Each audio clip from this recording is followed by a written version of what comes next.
See the layers of baklava. Welcome to Sunita's Food Blog YouTube channel.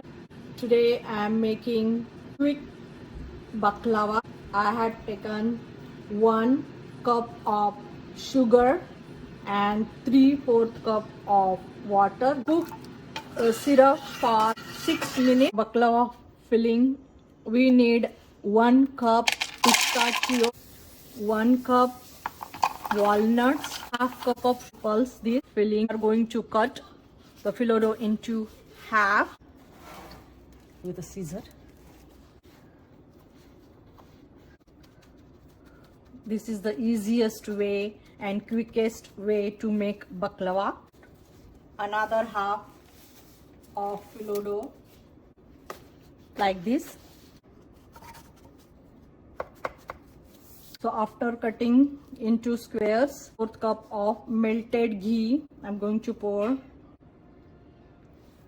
Baklava tray is going into the oven 50 to 60 minutes at 350 degrees Fahrenheit.